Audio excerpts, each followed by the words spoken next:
BFM Bourse, vos placements, nos conseils sur BFM Business. Bon, faut souligner encore une fois la belle résistance et même la belle remontée des matières premières, le cours des matières premières, quelles qu'elles soient, qui progressent fortement depuis maintenant plusieurs semaines avec cette perspective de la reprise économique. C'est le cas aussi pour le pétrole. Le baril de Brent vaut à nouveau cet après-midi plus de $54. Hugo Bompard vient de nous rejoindre. On va en parler ensemble, le fondateur de Finance Hero. Bonjour Hugo.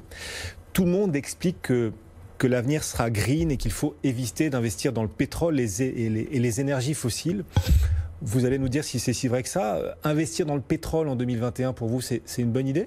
Alors, de manière générale, ça peut être une idée pertinente dans le sens où le cours du pétrole n'a pas un comportement exactement identique à celui des indices boursiers. Donc ça peut être une façon de décorréler son portefeuille et donc de le diversifier.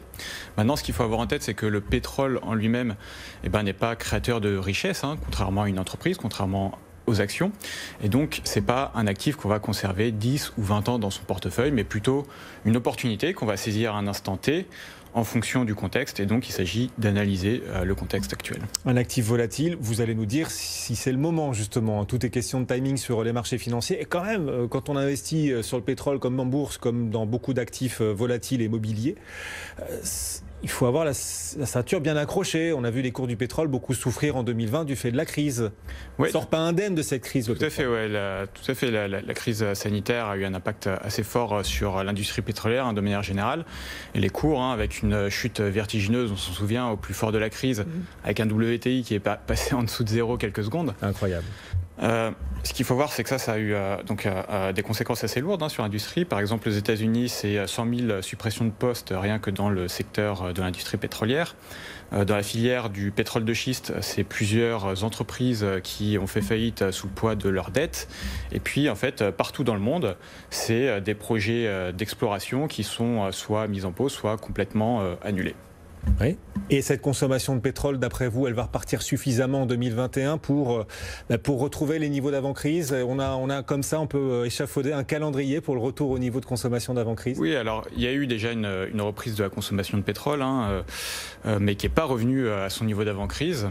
Pour le comprendre, il suffit de voir que 66% de la consommation de pétrole, c'est le secteur du transport.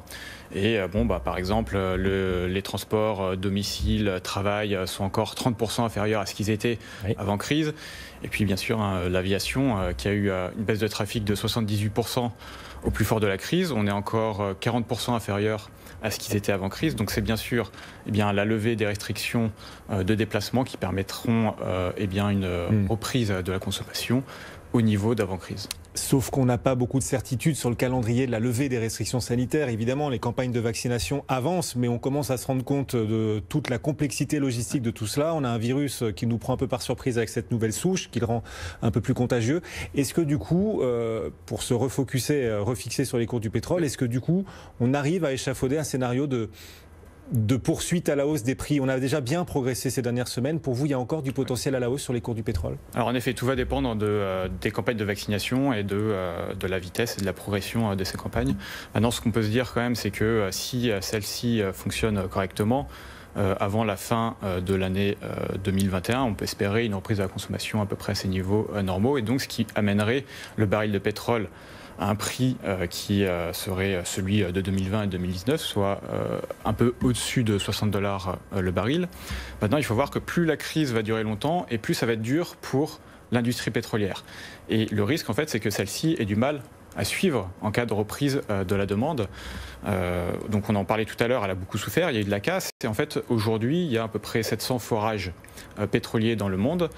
La même époque l'année dernière, c'était plus de 2000 forages. Et forcément, les forages d'aujourd'hui, c'est le pétrole qu'on va produire demain. C'est ça. Et donc ça fait dire à certains experts que finalement la crise sanitaire, si elle dure, elle va préparer potentiellement un futur choc pétrolier.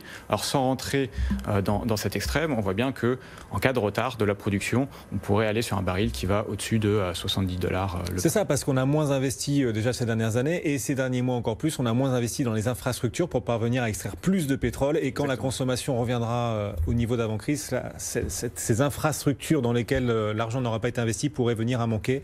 Et donc on pourrait avoir une poursuite à la hausse des cours du pétrole. Comment faire quand on est un particulier, un investisseur, qu'on vous écoute aujourd'hui sur BFM Business? Comment profiter du potentiel de hausse des cours du pétrole dont vous nous parlez? Oui, alors il ne s'agit pas de stocker un baril de pétrole dans sa cave. Il y a différents outils à disposition.